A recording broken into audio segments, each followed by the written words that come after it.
What is going on, everybody? Welcome back to the channel. Aftersound here, bringing you Splinterlands content every single day. We also stream right here in this channel every Tuesday, Thursday, and Sunday morning, so come by and say hello. This video is also brought to you by two things. Since we don't do any sponsorships here on the channel, I'll go ahead and shill a couple things. The first is my music, which is available under the name Aftersound anywhere you stream songs. Check it out. Let me know what you think. And the second one, a new podcast that I just launched on my music YouTube music channel called Chasing Infinity. So in the description, you should see links to all that below. It is a podcast where I have a co-host, AI co-host, ChatGPT. We cover a bunch of different topics. In fact, Splinterlands and discussing Splinterlands and Web3 gaming was a very recent topic. So go make sure you check that out. Let me know what you think, and I appreciate all of the support. Okay, let's go ahead and dive into the 5 biggest takeaways from this most recent town hall on September 19th, 2024. Now, I already did a reaction stream. We did one last night right after the town hall had finished. And I want to say this real quick. I think I was probably a little too overly negative in that stream. So I want to apologize because that wasn't what I meant. I think there was just a lot of hype. There was a little bit of letdown. I knew I wasn't the only one, but I don't want it to seem like I was overly negative. I think the team has shipped a lot of stuff this year. In fact, they keep giving us like surprise and delight things, just like the Rebellion unlock that just came up recently. So I don't want to be too negative Nancy about the whole situation. So I want to scale it back a little bit and just kind of recognize that. I think I had very high expectations for what we would expect before the end of the year. And coming out of the town hall, I think there was just a realization that we weren't as far along as we were hoping. But there have been, as I said, other things that have come up that have made this year somewhat interesting, actually. So I'm still going to do the part 2 of the 5 biggest takeaways of Matt's, first year as CEO. But keep an eye out for that. So let's actually jump into the town hall stuff here. Number 1. The company's financial situation. Now, this is at the top because this was actually one of the first things that Matt talked about. So, despite everything that's going on and the DHF funding proposal, the company is still in a bit of a situation in terms of their finances, right? And we've known this for a while, and obviously the Rebellion packs have been the only thing that have been on the shelf. And I just did a video not too long ago analyzing how many were sold over the summer. And it was not much, right? So the company has been running very, very leanly this entire year, really, since Rebellion launched. So with them, putting out several other things for sale, which, even like the mini set, which we'll talk about later, I understand where they're going. And, it doesn't sound like they're in a dire situation. But Matt was very vocal about it, and right at the beginning of the town hall as well. And I don't know if he was priming folks for the idea of like, hey, this is why we're doing all these things. This is why we're selling or trying to sell all of these things, because we think that, that we haven't had much on the shelf for a while. The game needs to be sustainable. And we're going to talk about, the Glamour and all that later as well. So there's a lot of things that I think the team is going to start putting on the store shelves very soon, which will hopefully be a way in which they can earn revenue. And I'll get it to the Glamour stuff, like I said, number 4. So the company's financial situation has not really changed. That's also not very surprising considering, like I said, where Rebellion has been, or the Rebellion sales. But I am hopeful. I still am hopeful that we can get close to Matt's initial prediction. It wasn't his prediction, but just he was hoping that we would get to 1.5 million packs sold. Again, it's going to be a stretch. That's 500,000 packs that we need to sell, but it would lock up 1 billion DEC in the DAO, which would be phenomenal. And overall, just be a great thing for the ecosystem and the company.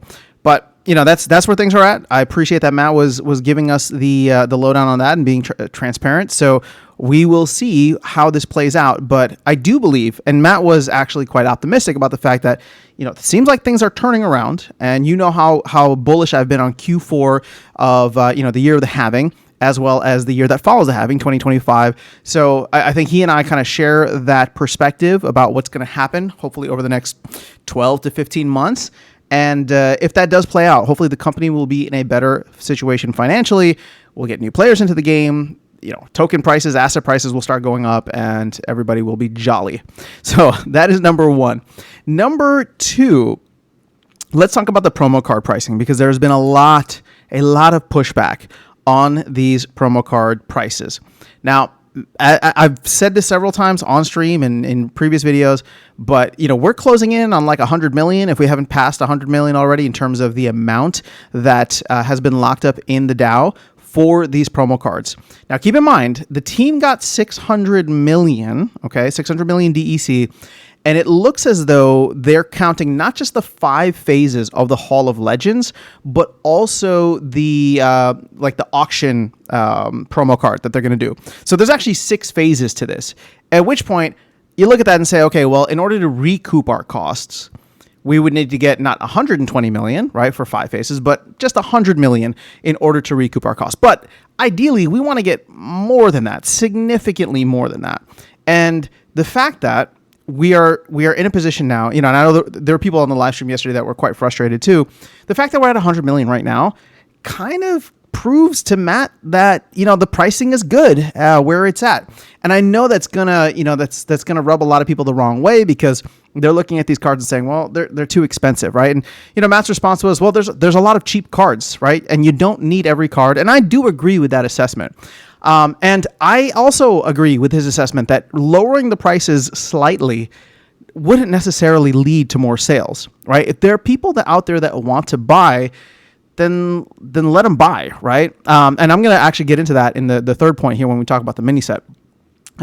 So for anybody who is thinking that the cards, well, there's a couple levers to pull here, right? Anybody who's thinking that the cards were too expensive, I don't think that lever is going to be pulled. If anything, it sounds like the promo cards, the next promo cards, which they did tease a little bit, and I'm going to have a separate video going over those promo cards, stats, and abilities. They did tease those, and it seems as though the other lever that they can pull is making the cards even better, right? So, there's a lot of folks that feel that way. When I had Azricon on, he was talking about these cards need to be like game-breaking and meta. Like they got to be cards that people just absolutely need to have. And the thing is, I understand from a sales standpoint why they would do that.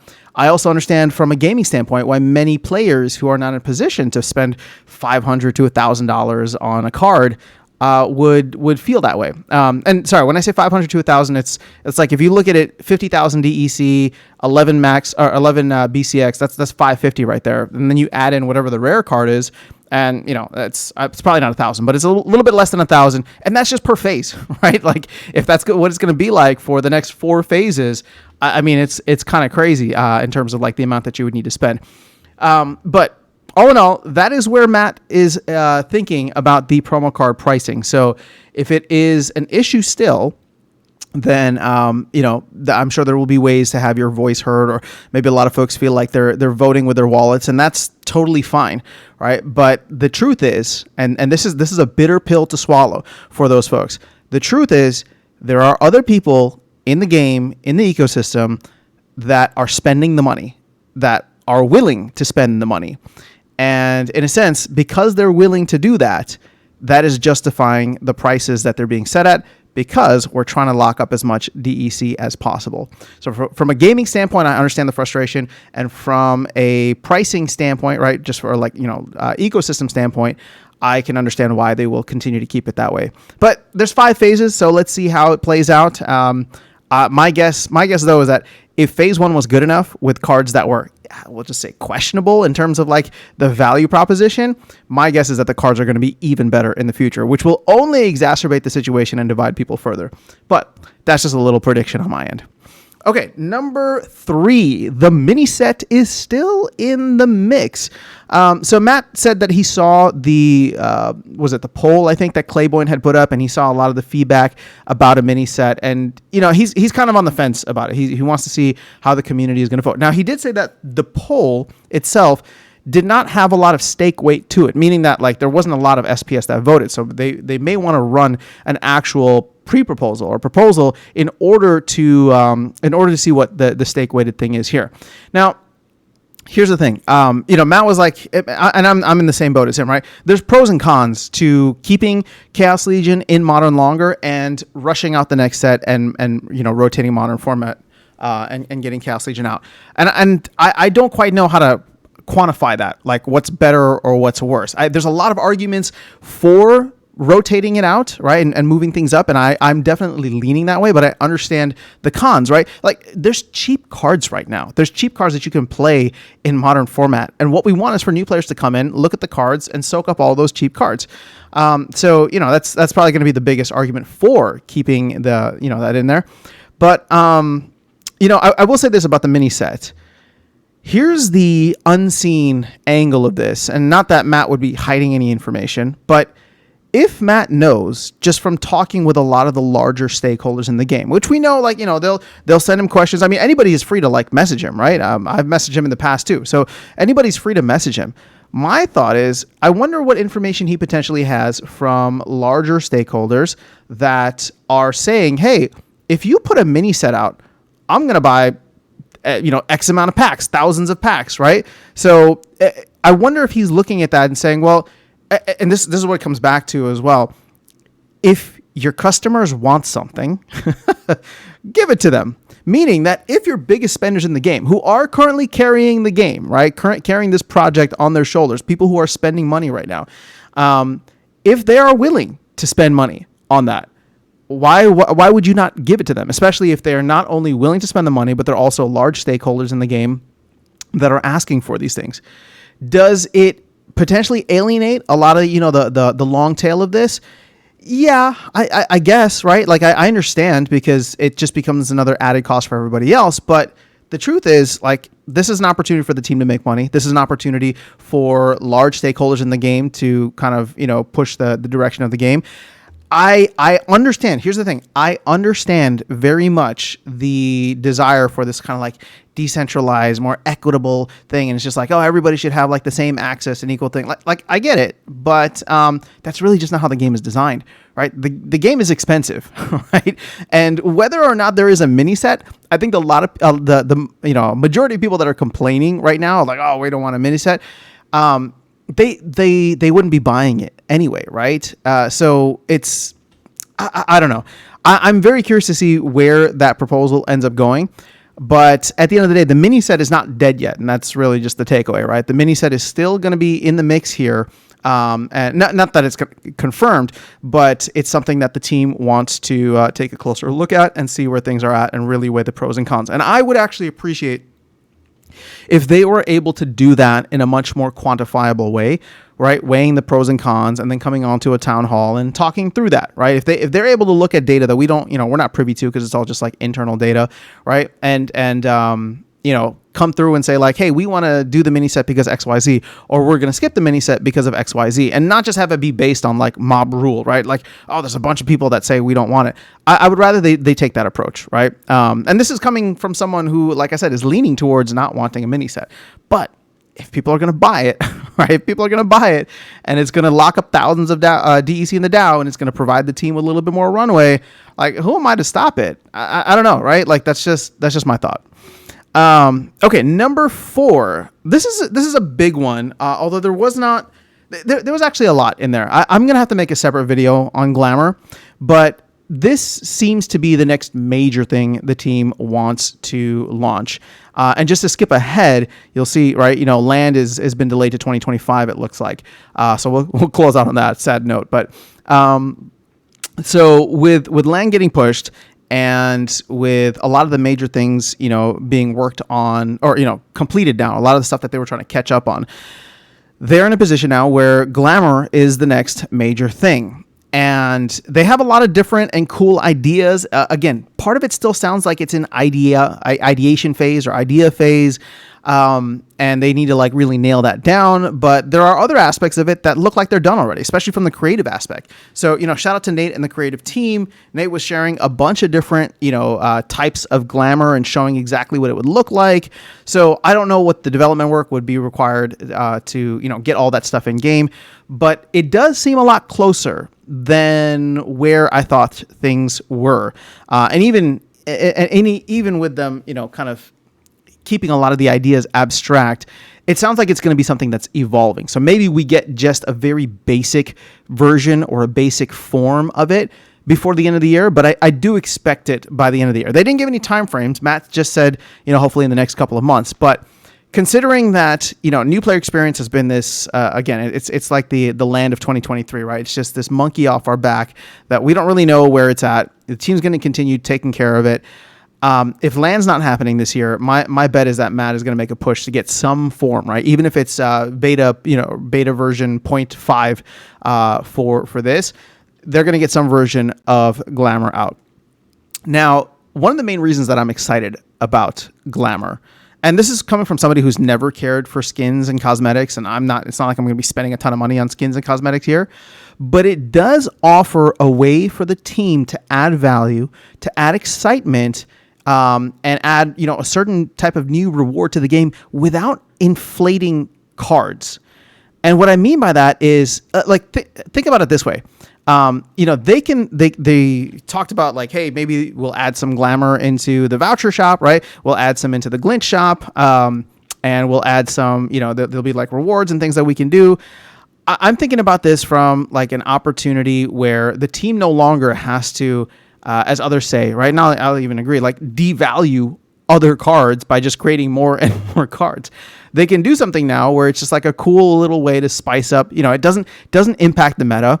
But it allows you to kind of customize your own, collection and how you want things to look. And the truth of it is that is actually a very big step for this as a game, right? Because a lot of games do that, and a lot of people love it in Web 2 and traditional games. Like, they just love customizing their own stuff. And so the ability to do that now, I think, will give people an opportunity to like have the sense of progression, have the sense of uniqueness and customization within their accounts that make the game, as Nate says, that allows people to immerse themselves a little bit more in the game overall, without it feeling like, hey, now they're going to do something again, and here we go. It's just going to be like another card that I can't afford. Well, you won't care if it's a Glamour that you can't afford, you're not going to buy, right? Because it's just like, well, that doesn't impact your gameplay. It's just something that, hey, the team's trying to make some money. They're going to offer like an exclusive Glamour on maybe one of the top cards, right?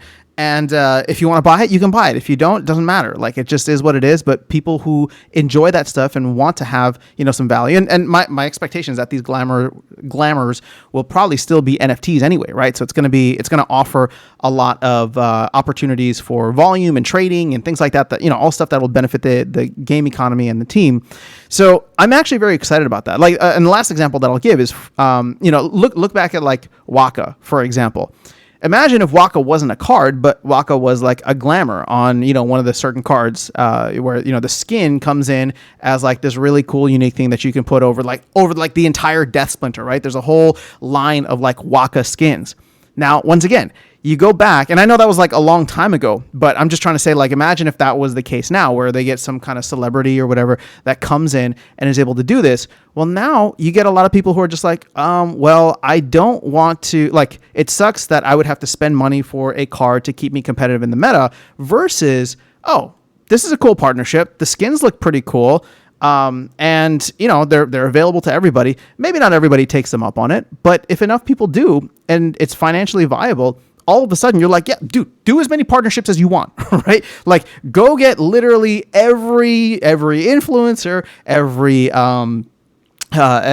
musician, every band, every actor, like, find whoever you can to come in and participate and do this, because then it's not inflating the card value, right? It's just, it's creating customization within the game, and the people who are big fans of that person or that celebrity or that athlete, whatever it is, right? They'll come in and they'll support it. Or if people who, just enjoy collecting stuff will go through and continue collecting it. But it allows the team to have an opportunity to do way, way more in terms of partnerships for stuff that can be added in game, right? And all the stuff gets immortalized in game. It doesn't need to be a card, but Glamour, I think, can actually be the next major thing for this game. And like I said, you've seen it work phenomenally with games like Fortnite, for example. And I'm not saying Splinter is going to become Fortnite, but the idea is, People really do like this stuff. And if they can do it and they can do it right, and they can add in functional things like, for example, it boosts your glint earnings, right? There's another situation where it's just like, hey, this doesn't hurt like the SPS reward pool. I don't get hurt by this, right? Because somebody else has like a glint bonus. Like over time, sure, yeah. I mean, I guess I can go buy more energy and earn more. But the idea is like glint being that soulbound option and boosting glint earnings on, your thing. Like, well, that's more for the game, right? Now they can go and level up their cards faster. And sure, is that still, there's still going to be elements to it that people will look at and say, oh, well, that's, pay to play or pay to win or whatever. But it's way, way different than it being a card that many believe will, be necessary in order to have a complete collection and to be competitive at the highest levels. So I am actually very excited for Glamour, at least in the way that they're framing it. And I hope that they can get it out by November. And the reason I'm saying that is because I said it on the live stream last night. December, I don't know what's going to happen in December, but I just hope that they're able to get something out before the end of the year. I would really like the team to just chill in December, because the last 2 years, it seems like they're just, really trying to get something out before the end of the year. Both of those were following some layoffs for the company. So I would love for them to just get that out. If Land's going to come out next year, then that is what it is. But, the sooner that they can get this out in whatever version, I think it would be fun, and it would add a mix to the game, add a little spice. Okay, and then the last thing, Land, Cryptomancer's finally had a chance to dig into the code, and he's saying, or at least he told Matt, that it most likely won't be until 2025 that we get any kind of innovation in Land. And for people who remember, that was really just pulling in the other other resources, right? Natural resources like iron, wood, and stone. That sucks. Like there's no way to sugarcoat it, right? That sucks because that was like on my one of my predictions for like the end of the year. But I get it, right? It's a one-man team. It's just Cryptomancer. He's got to come in. He's got to work through Farpatrod's old code and kind of just I guess redo it in his own way. But yeah, that's where things are. And it sucks because that to me would have been a major DEC demand driver. But like I said, maybe that's something that, we just look forward to in Q1, and hopefully they can get the Glamour out before the end of the year. But, considering what we have between now and the end of the year, it sounds like it's going to be a bunch of potential sales. And I'm not saying that in a bad way, right? It's like, okay, you have the different promo cards that's going to go, the Hall of Legends that's going to go between now and January. You have a potential mini set, right? If that ends up being in the mix, maybe not. And then you have Glamour, which is probably going to be something that's available for sale. Maybe they throw it in as part of the rewards as well. We don't know how that's going to work, right? But those are like the three things that are there, and one of them is not like I don't think the mini set's going to happen now.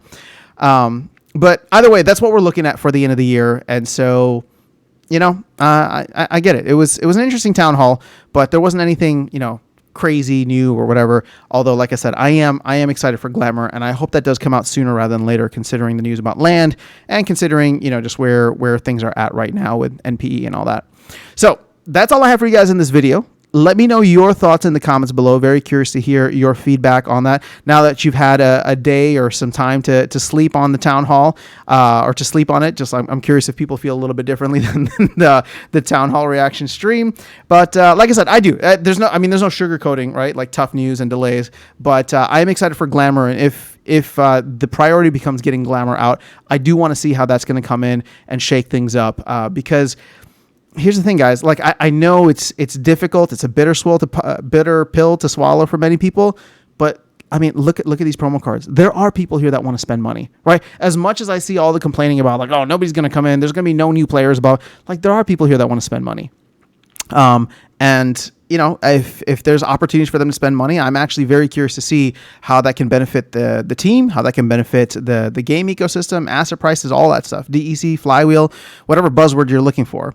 So that's all I have for you guys. Let me know your thoughts in the comments below. Otherwise, I will catch you all in the next video and see you around the game. Take care.